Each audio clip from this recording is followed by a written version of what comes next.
Subhanahu wa ta'ala. Mudah-mudahan sebagaimana kita dipertemukan hari ini, besok kita dipertemukan di bawah rahmatnya Allah di padang mahsyar kelak. Amin amin ya rabbal alamin.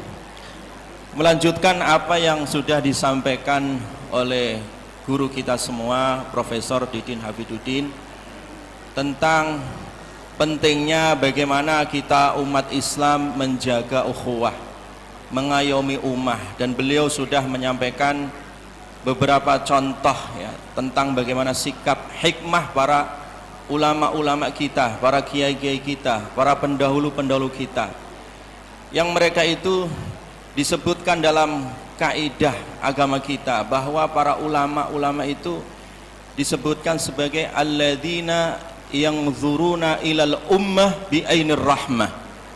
Para ulama itu, para kiai-kiai itu dulu adalah orang-orang saleh yang mereka melihat umat ini dengan pandangan rahmah. Dan inilah misi dan juga visinya Rasulullah sallallahu alaihi wasallam, bahwa yang zurunal ummah bi ainir rahmah, melihat umat ini dengan pandangan kasih sayang. Dan itulah Rasulullah sallallahu alaihi wasallam, bahwa Nabi sallallahu alaihi wasallam mengatakan dalam sabdanya, ana nabiyur rahmah al-muhdah, aku ini adalah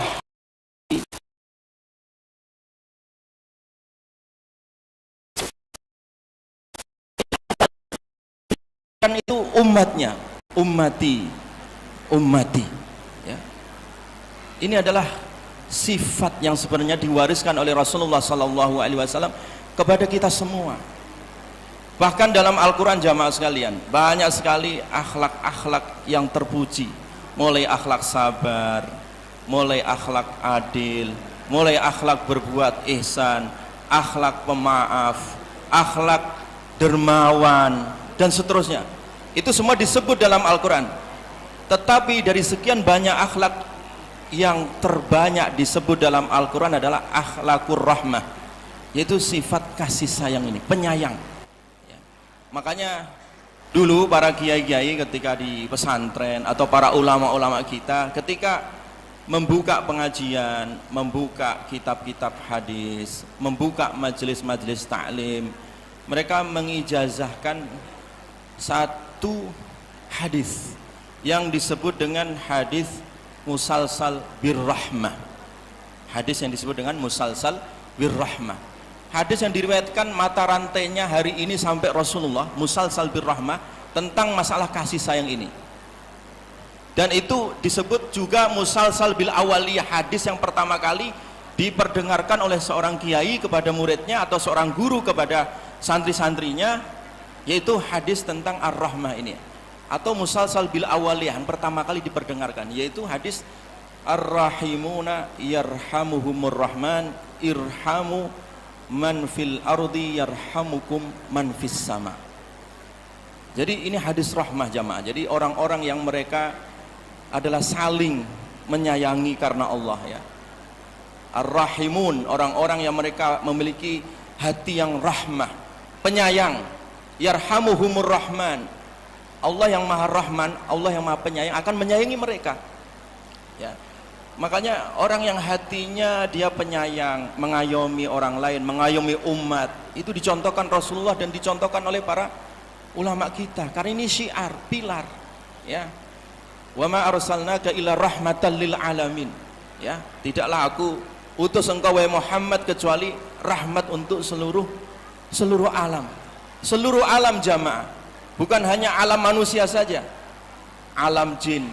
Makanya dalam Al-Quran ada surat Al-Jin, dakwah Nabi kepada para jin bagaimana? Ada sifat rahmahnya Nabi sallallahu alaihi wasallam. Bahkan ya, tidak hanya alam manusia saja ya, alam yang ada di sekitar kita selain jin dan manusia ya, itu pun Islam datang membawa rahmat. Bahkan Nabi sallallahu alaihi wasallam, kalau seandainya terjadi kiamat ya, kalau seandainya terjadi kiamat kemudian di tangan kalian itu ada benih, ada biji, kalau kalian mampu untuk menanamnya, tanamlah itu, tanamlah itu. Jadi sampai akhlak terhadap alam, kasih sayang terhadap alam, bagaimana memakmurkan bumi, dengan pendekatan alam ini, ya. Itu adalah sifatnya rahmah Rasulullah sallallahu alaihi wasallam. Jamaah sekalian yang dirahmati oleh Allah. Oleh karena itu, ya, salah satu warisan yang harus kita warisi di tengah umat ini adalah sifat rahmah ini, sifat kasih sayang. Dan sifat kasih sayang itulah sebenarnya ruh daripada hikmah. Ketika kita mengajak orang lain, mengajak anak kita, istri kita, keluarga kita, masyarakat kita, itu harus dengan hikmah. Ud'u ila sabili rabbika bil hikmah. Hikmah itu didahulukan sebelum mau'izah hasanah dan sebelum mujadalah. Hikmah.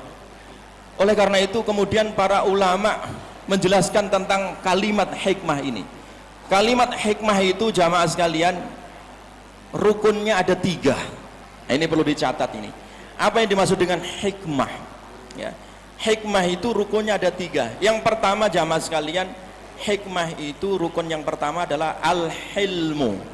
Al-hilmu yaitu lapang dada, legowo, ya, mudah memaafkan, tidak arogansi, tidak sombong, tidak merendahkan orang lain, ya. Ketika kita disinggung ataupun tersinggung, ya, perasaan kita, dan orang ketika disinggung atau tersinggung itu pun pasti ada luka dalam hatinya, semua orang pasti merasakan, ya. Tetapi ketika sifat al-hilmu, sifat lapang dada itu ada di dalam diri kita, maka akan muncul kata-kata memaafkan, ya, lapang dada. Lapang dada tadi sudah disampaikan oleh Pak Kiai, bagaimana lapang dada dalam perbedaan masalah-masalah fikih, masalah-masalah furu'iyah, perbedaan-perbedaan yang boleh ditoleransi. Itu salah satunya adalah dengan kata kunci al-hilmu, lapang dada. Kalau kita nggak lapang dada, umat Islam ini akan pecah terus, ya. Umat Islam ini akan pecah terus. Jadi oleh karena itu, selama itu bisa ditoleransi dalam hal-hal masalah fikih, itu hendaklah kita lapang dada, saling menghormati, saling memaafkan, ya. Karena yang guru dan murid, ya, Imam Syafi'i gurunya Imam Malik, ya. Ya, Imam Malik gurunya Imam Syafi'i, Imam Syafi'i muridnya Imam Malik, Imam Ahmad itu muridnya Imam Syafi'i juga.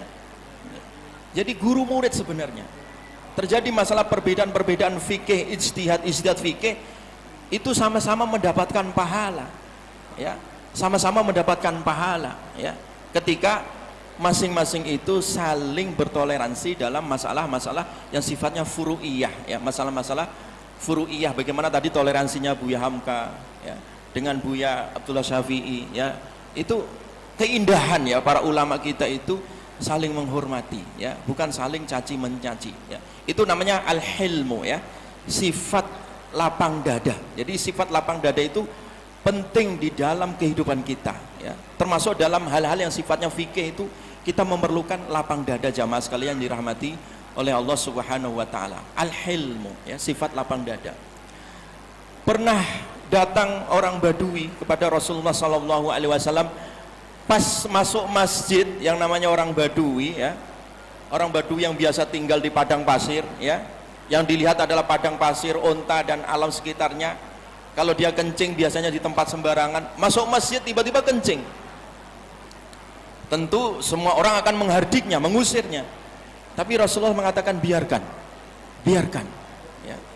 Akhirnya selesailah orang Badui itu, dan orang Badui itu hanya melihat Nabi Muhammad SAW dan mendoakan hanya kepada Nabi Muhammad, ya, karena saking lapang dadanya Rasulullah SAW. Nah, lapang dadanya Rasulullah SAW itu ada hikmahnya. Kalau seandainya tadi Nabi marah-marah ketika orang Badui ketika kencing, tentu dia akan lari. Nah, ketika kencingnya sambil lari, najisnya itu kan seluruh masjid akhirnya. Justru dengan Nabi lapang dada itu, ya, orang Badui itu selesai dia kencing di masjid tadi itu, kemudian dinasihati Nabi dan diajari oleh Nabi SAW, sehingga ajaran Islam itu masuk ke dalam relung hatinya. Pernah juga datang kepada Nabi SAW ada seorang anak muda. Anak muda datang hadir di depan Nabi, ya, dan langsung mengatakan, di tengah-tengah jamaah seperti ini, tiba-tiba ada orang nyelonong dan nyeletuk, dia mengatakan ya Muhammad. Dia tidak pakai bahasa unggah-ungguh, tidak pakai bahasa sopan santun, dia langsung menyebut ya Muhammad. Muhammad, idzan li bizina, izinkan saya di sini mau zina. Bayangkan orang ke masjid teriak-teriak mau zina, otomatis orang akan dilempar sandal itu kalau orang sekarang begitu. Tapi kata Nabi, sini nak, kamu sini nak. Didudukkan di depan Nabi SAW. Apa yang kamu katakan tadi nih? Saya kepengen zina ya Rasulullah. Kata-kata yang sangat keji sekali. Kepengen zina. Kata Nabi, duduk nak, duduk. Didudukkan Rasulullah SAW di dekatnya. Kemudian ini pendekatan hikmah jamaah, pendekatan dialogis kalau bahasa kuliah.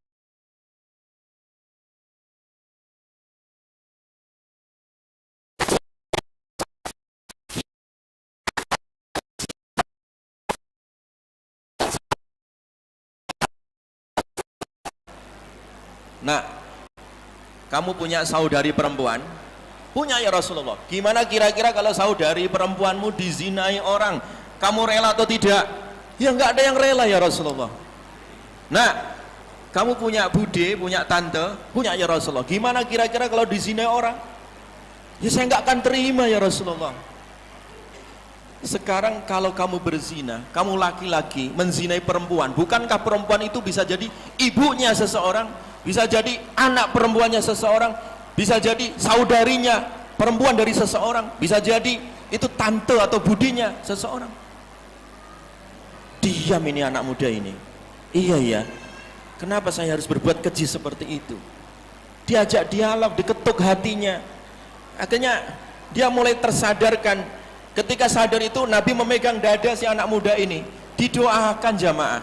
Makanya kalau kita didik anak kita, didik masyarakat kita, tetangga kita, terkadang tidak cukup hanya diceramain, perlu didoakan. Terkadang didoakan oleh Nabi, Allahumma gfir lahu dzambah, ya Allah anak muda ini tolong diampunkan dosanya ya. Wa hassin lahu farjah, dan jaga kemaluannya ya. Wa tahhir lahu qalbah, dan sucikan hatinya ya Rasulullah. Anak muda ini lantas berdiri ya, dia keluar sambil ikrar di depan sahabat ya, di depan jamaah, demi Allah tidak ada perbuatan yang paling saya benci melebihi zina. Jadi tidak butuh kuliah 2 SKS jamaah ya untuk menyadarkan anak muda ini, cukup dengan hilm tadi. Bagaimana legowonya, lapang dadanya Nabi SAW di dalam mengayomi umat ya, di dalam menyadarkan orang lain, tidak mendahulukan emosional, tidak. Tapi Nabi itu melihat umatnya itu dengan kacamata rahmat, kasih sayang, tidak rela kalau umatnya masuk neraka, tidak rela kalau umatnya itu berzina, tidak rela kalau umatnya terjatuh ke dalam kemungkaran. Makanya Nabi rangkul dengan segala cara yang diizinkan oleh Allah Subhanahu wa Ta'ala. Itu yang disebut dengan hilmu. Hilmu itu rukun pertama dari kata hikmah. Jadi kalau kita ingin menasihati anak-anak kita dengan hikmah, pertama harus lapang dada. Jangan mengedahulukan emosi jamaah. Rusak itu, berantakan itu. Anak pasti takut, istri juga takut ya. Dahulukan itu al-hilmu, dahulukan hilmu. Yang kedua jamaah, rukun daripada hikmah ya, mengayomi umat ya, atau berdakwah dengan cara hikmah itu, yang kedua adalah al-ilmu. Al-ilmu harus berdasarkan ilmu. Jadi lapang dada saja tidak cukup, dia harus berdasarkan ilmu. Berdasarkan ilmu ya. Karena kalau orang tanpa ilmu ya terkadang dia tidak tahu kebenaran, maunya baik tapi terkadang tidak tahu apa itu kebaikan ya. Makanya Ibnu Ruslan di dalam kitabnya, Muqaddimah kitab Matan Ibnu Ruslan mengatakan, wa kullu man bi ghairi ilmin ya'malu a'maluhu mardudatun la tuqbalu wa alimun bi ilmihi lam ya'malan mu'adzabun min qabli ubbatil wathan. Kitab-kitab di pesantren itu biasa diajarkan oleh para kiai ke santrinya ya, itu dibuat sebuah kaidah, wa kullu man, dan setiap orang bi ghairi ilmin, tanpa ilmu, ya'malu, dia beramal, a'maluhu, amalnya itu mardudatun, tertolak, la tuqbalu, alias tidak diterima oleh Allah. Demikian juga wa alimun, orang yang alim, orang yang berilmu, bi ilmihi, dengan ilmunya, lam ya'malan, dia tidak mengamalkan, mu'adzabun, besok diazab, min qabli ubadil wasan, sebelum para penyembah berhala itu diazab. Jadi memang berdasarkan ilmu tadi itu orang akan tahu kebenaran, tahu kebaikan. Semua orang di dunia ini fitrahnya itu yuladu alal fitrah, suci dalam arti orang itu sebenarnya condong terhadap kebaikan, tapi belum tentu sampai kepada kebaikan kalau dia tidak berilmu. Makanya penting, ya, penting punya ilmu itu penting. Saya pernah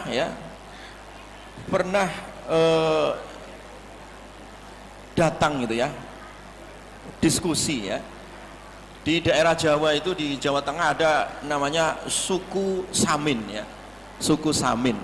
Suku Samin itu kalau di Banten suku Badui, orang Badui. Ketika ditanya, diwawancara, dan sudah banyak yang meneliti tentang masalah suku Badui, suku Samin di Jawa Tengah, di daerah Sukolilo, ada tesisnya juga ya. Ketika ditanya, diwawancara, bapak agamanya apa? Oh, saya nggak punya agama mas, yang penting orang itu baik mas, katanya. Yang penting baik. Saya tanya lagi, ditanya lagi, baik itu bagaimana pak, baik maksudnya? Oh, baik itu mas, yang penting orang baik itu tidak merepotkan orang lain. Makanya orang Badui itu pak, orang Samin itu kalau dia diundang, dia nggak perlu dijemput dan nggak perlu diantar. Dia memang nggak mau ngerepotin orang lain sama sekali. Terus apa lagi? Orang baik itu yang penting berbagi mas. Yang dibagi apa pak? Yang dibagi kalau kita punya beras, dibagi kalau pas panen punya padi dibagi. Terus apa lagi pak? Oh, sampai istri juga boleh dibagi mas. Nah ini, istri boleh dibagi kan bahaya itu. Dia taunya maunya baik, yang penting baik, tapi karena nggak ada ilmu sehingga tidak sampai kepada kebaikan. Al-haqqu mir rabbik, orang tahu kebenaran itu harus dari Allah ya. Kalau Allah, kalau Rasul harus baca Quran, baca hadis Nabi, baca istiadatnya para ulama, baru tahu kebenaran. Nah, makanya ilmu. Dan yang terakhir jamaah sekalian yang dirahmati oleh Allah Subhanahu wa ta'ala, yang terakhir setelah kita itu adalah al-ilmu wal hilmu, yang terakhir adalah at-ta'anni. At-ta'anni itu butuh proses ya. Ya, pelan-pelan dalam arti kita melihat proses. Hidayah kita serahkan kepada Allah Subhanahu wa ta'ala. Tapi proses itu adalah syariat kita. Syariat kita itu proses. Kepengen dapat rizki, ya kita diperintahkan untuk usaha. Kepengen punya anak, ya kita disyariatkan untuk menikah. Proses ta'anni ya. Nah, dengan ta'anni proses yang diiringi dengan ikhlas ya, diingini dengan cara yang baik, lah itulah hikmah ya. Kalau toh tidak berhasil, itu urusan Allah Subhanahu wa ta'ala. Makanya kalau orang itu berada dalam proses, dia sedang berada dalam ibadah. Ini yang kita pegang ya. Ini yang kita pegang, at-ta'anni. Makanya dalam hadis disebutkan at-ta'anni minar rahman, al-ajalatu minas syaitan. At-ta'anni proses ya.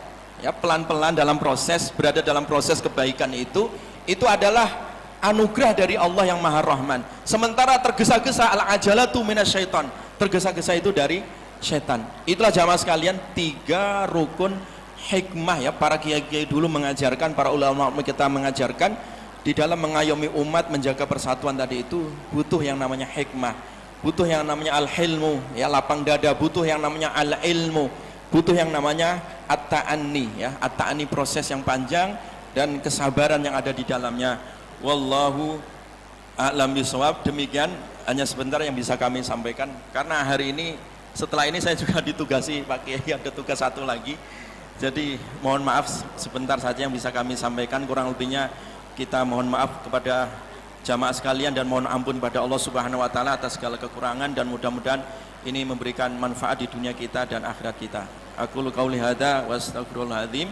Demikian, wassalamualaikum warahmatullahi wabarakatuh.